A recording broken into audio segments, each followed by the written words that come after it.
I don't know if you're up to date to like with like the industry and news and stuff. I wanted to ask you because there's been a lot of talk, I guess, about how projects have had like overblown budgets lately, like big Hollywood mass cinematic pieces have had like big, enormous budgets, Yeah. and really, and sometimes they don't, the revenue that they earn is not like what, it's way less. Yeah. I don't know if you've heard that has happened like a lot. Like Disney, for example, has had a lot of um, production big values, and then they don't earn as much. What do you think about that? Well, it's always like a gamble when you have a big budget like that. Like, Yeah. is sometimes, I don't know, sometimes I thought, like, where's the money going Right. in this? Because sometimes when you look at the movie, like the end product, sometimes you don't see where all the money went. Yeah. It just doesn't look as polished or as finished, especially with CGI and kind of Right. in the superhero genre. Like, it's a lot of like rushed CGI, and it doesn't come out looking like totally finished. Right. So I don't know. I think Hollywood studios should mitigate just how much money they're putting into this. Like, they should really be intentional about like how much budget a movie has. Yeah. You know. I agree, because for example, I'm looking it up. Which I had like a, so I wasn't expecting to talk about this topic in today. But for example, what are the biggest films of 2025 up till now? A Minecraft movie, Yeah. Lilo and Stitch, and Sinners, according to Screen Rant. But wait. Okay, I don't know. Maybe this is outdated, but what I can't find it right now. Like something. Okay, maybe here. Wait 1 second. Why do movies cost so much to make?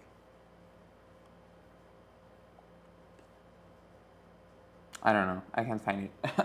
But I was looking for a particular article that could like illustrate this idea that Hollywood is really expensive. And it's getting really expensive. Yeah. Right? Yeah. Maybe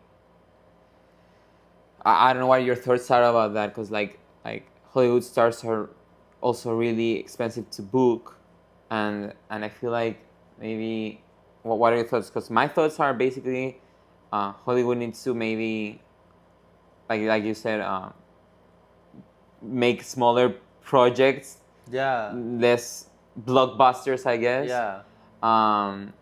With maybe new talent, new emerging talent, rather than big Yeah. A-listers that costs way too much.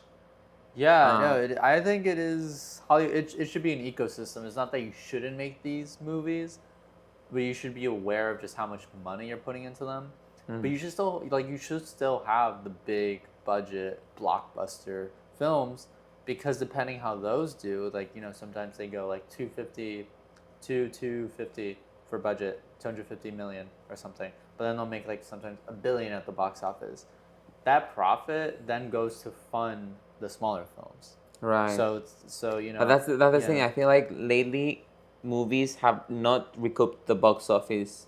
In box office, they haven't done as good as how much they put into it. And I think it is, you know, have to do with one, like an over reliance on those films. Like, Hollywood studios just keep making remakes and reboots and sequels of movies that came out like 30, 40 years ago. Like now, and they do like big budget stuff, but I think they're not recouping because of a lot of factors. But I think one of them is like audiences probably want original like things to watch. Like they want, you know, that's why a lot of people, I think, like especially younger audiences, they're not going to the movies anymore. They're going to social media, YouTube, you know, TikTok, like a bunch of different stuff, because they'll pay attention more to streamers than watching movies. And I think it kind of came from what you're talking about, like the Hollywood became so, I don't know, obsessed with like these big, obsessed with like these big budget stuff, and disconnected from their audiences with what they wanted. Like I would say back in the 90s, even 2000s, like you had more original films. Like you had, you know, mid-budget comedies. Like they don't even make those anymore, or like they're very rare. Yeah. Like, you know, like audiences left.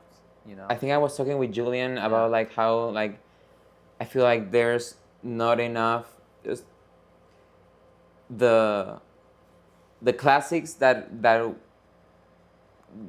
come out from this era of Hollywood are gonna be way less than like the classics that came from any other era. Like like there's, I don't know, what's a classic from this decade we were talking about, like maybe there's 1, 2 that's gonna like prevail as a classic, as a Hollywood classic, compared to like this many from like the 90s, the 80s, even before. Yeah, I think, you know, back in the 80s, 90s, I feel movies were just more part of the culture.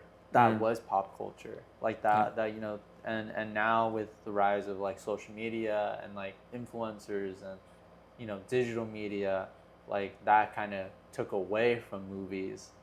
And now it's like movies are, you know, trying to stay relevant. Right. Do you think they should keep trying? I would hope so. Or should they adapt?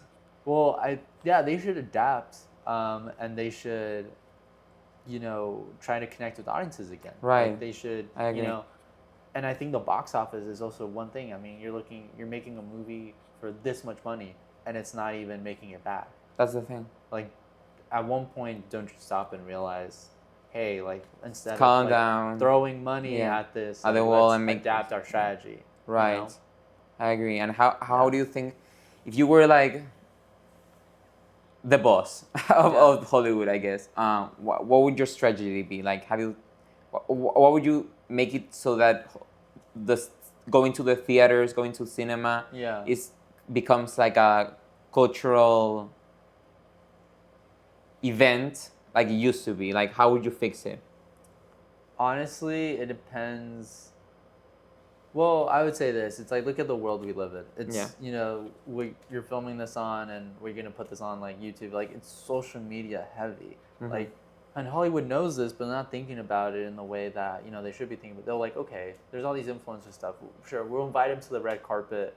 We'll, you know, do collaborations with them in the marketing or something. But there has been, you know, people that came from YouTube that now became filmmakers. You know, like I think of, immediately off the top of my head, I think of like the directors behind Talk to Me. I forget their names, but like they came from YouTube.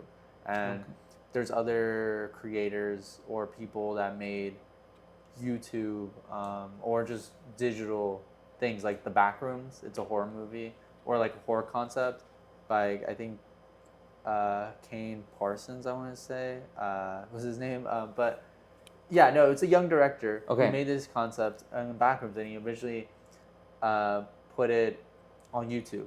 And then years later now, A24 hired him. He's only 19 years old. Hired him to direct this feature film that's now being produced by, I think, James Wan. Like, who's done like Saw and like big movies. And so I think like, okay, I think Hollywood is it's not trying to adapt. It's trying to hold on to the past, and it's like, you know, it's not really embracing, I don't know, social media, the internet, and the new era as well as it could be. Like, you know, I mean, they've made like movie starring influencers and things like that, and that's, you know, but even if it doesn't do well, it's like, it's still experimentation. It's trying to find its footing. True. I think it's also, they should look into like what's so hard. It's like indie filmmakers. Like, think about the 90s. Like, you had all these amazing filmmakers come up during the 90s. That's when independent cinema, I think, was like really going strong. And now they just rely on like the filmmakers that are already at the top of their game. Yeah, you know, it's the same. It's a very, they're great. Yeah, it's a very, you know, it's like a very elite. Yeah, it became like very became elitist. A very They don't really tap new directors or up and coming directors to make films, and that's why now new directors are, I think, looking towards social media now. Now, like, in a way, to be a creative nowadays, you almost have to be kind of an influencer. You have to, pay attention to the algorithm. What people audience. like. Yeah. Like, not now instead. Be connected with the culture, the current culture. Yeah. Because if you're disconnected from, disenfranchised from what's going on in the world, and what people want and what people are craving, the films, the things that they're consuming, it's way harder to create I think something that resonates, and maybe that's exactly so that's what I've seen, instead of like if it were the 90s, you'd be a director, you're up and coming, maybe you have a vision, you're really good, you get tapped by a studio and you make a feature film, you release it in theaters, the audience at that time loved going to the theaters, or they went to the theaters more often, and they'll see your new movie, and then they're like, okay, like I know of this director, I want to go see his next movie if they really liked it. Nowadays, it's like he can put it in the theaters. Who's gonna go watch it? Then I go. It's like it's almost like more incentive to like build your audience on social media. So by the time you go to the theater, people know who you are. Right, and people want to go watch it and want to go spend part in cash. Yeah. It's expensive to go to the cinema nowadays. Yeah, exactly. It's really expensive. Yeah. I agree, and maybe that's why maybe the Minecraft movie was such a phenomenon, because it played into like the TikTok audience, like fast-paced. It played into that. Fast-paced. Like, the marketing, people were, like. Right. It allowed people to do that, I guess. Yeah, like make TikTok videos about it. Yeah, it was stupid. It was really a really stupid movie, but and that's why I wonder, like, it's what people wanted, I guess, and. Well, it gives, like, what I would say to that? It gives the audience a way to interact with the movie rather than just watch it. Like a way to engage with the movie. That's why audiences like love Letterboxd. That's why film Twitter is a thing. Like that's why these forums exist, like these spaces exist online, because people want to interact. They want to talk about the movie. They want to engage with the movie after they've watched it. Yeah. It's not enough to just watch anything anymore. Like you want to find the same people who like it or don't like it, and then right. So with that, it's like you gave people the chance to do TikTok videos about it, and then that marketed the movie, and now everybody wanted to go see it because they wanted to be in the moment. I feel like that's good that they good on the business side of the that they decided to like go all in and like embracing the culture and embracing the audience and just letting them go wild, I guess. Yeah. Even though they went maybe too wild in the cinemas, maybe some people. From what I've seen videos of. Yeah. But it was fun because I've never seen like any other, and in a long time, maybe since like Avengers Endgame. Really. It was like the biggest a big phenomenon blockbuster that's like made people want to go to the theaters. Well, I would say rather than sit on and watch it on Netflix when it comes. I remember 2023 when the Barbie movie came out. Oh, and that's Oppenheimer came out. The Barbenheimer movie. Yeah, that's too. And so it's like it gave people a chance to. But that's the thing. Yeah. It used to be like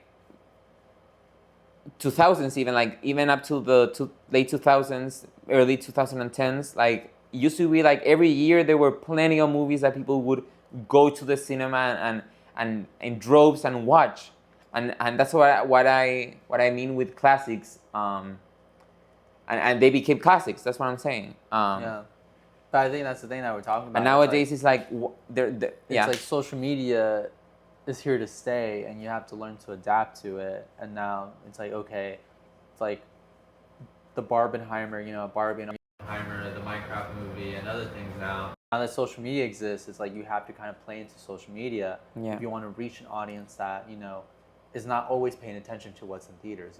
They live online, so you have to go meet them where they are. True. Yeah. True. And that can make big phenomenons. Yeah.